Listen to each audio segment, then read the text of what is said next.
Here's another one. What? Oh, today's Thursday. Gosh, I think it's the 20th. 2025. Oh, there it is. I can see it on the wall. Yep. Thursday, March 20th. So anyhow, the bus in the lake story. So many people that know me have heard the bus in the lake story, and I will not admit or deny either way, but it's still a good story. So, as a lot of people, my friends know, I was a school bus driver at 19 right out of high school. And I I fit in pretty well.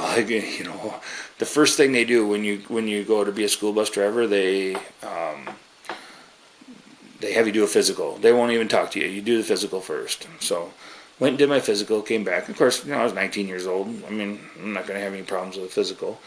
And I come up to the counter and I slap my physical papers on the counter, and they kind of looked at me and I said, "Yep, the doc says I'm good to drive." My supervisor, he looks at me, he says, "You're going to fit in here just fine," he says. So, not very long after that, I was still pretty green. We drive our morning routes and then we kind of sit around for the afternoon, waiting while the kids are at school, and then we come back. Or sometimes we go out and do little things, but generally there's not enough time to do a whole lot during the day. Maybe some quick errands or something, and you're back driving again in the evening. Well, there was some sort of a field trip or something going, and there's a storm that came in at the same time. So I think it was Dakota Hills Middle. They called our bus garage and they're like, "Hey, we've got so many kids and we've got 4 buses, but the buses are full and we still have another 50 kids waiting to get on a bus. How long before you can have a bus over here?"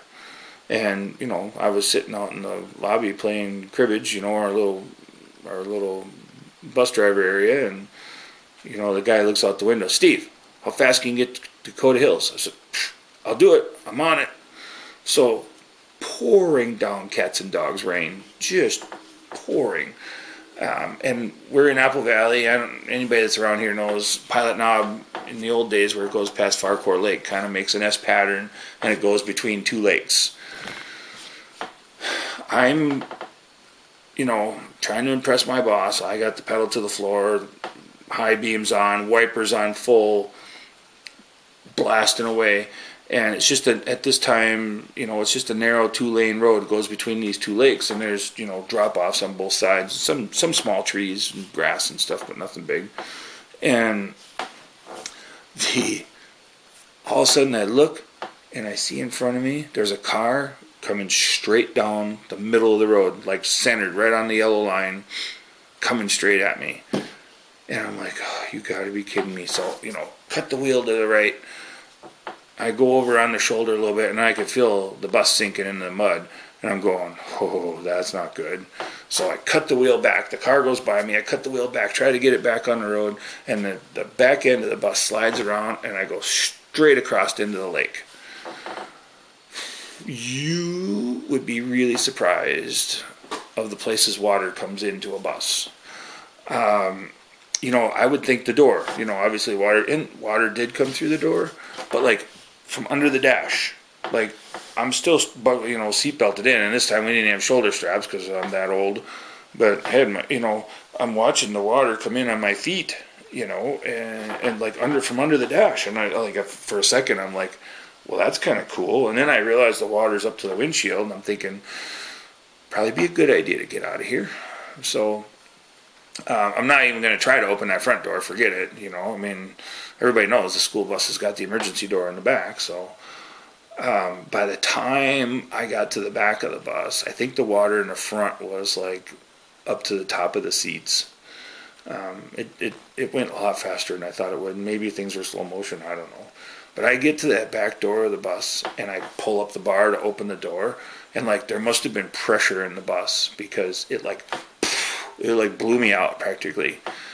And the weird thing was, and I don't know,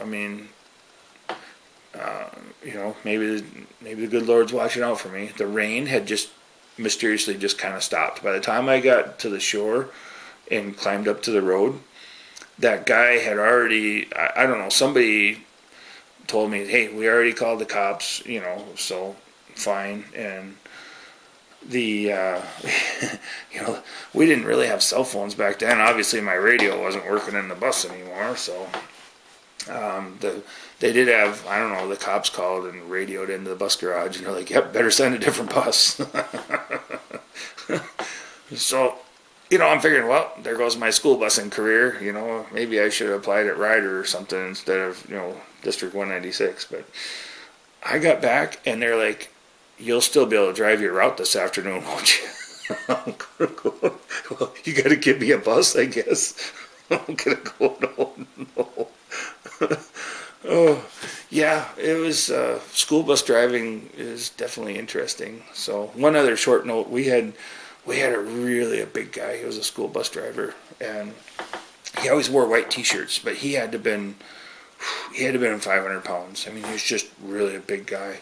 But he'd come back at the end of the day, and he'd have his sweat marks on his chest, and then he had his belly button, and then he always had his belly sitting on the steering wheel.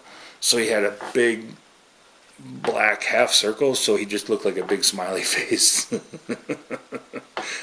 Believe it or not, he always had clean white t-shirts on. I don't know how he got through the day, and he always had clean white. Maybe he bought new t-shirts, or he was really good at wash, or I don't know, he lived with his mom. I don't know, but yeah, just all in good fun, I guess. The good old days, right?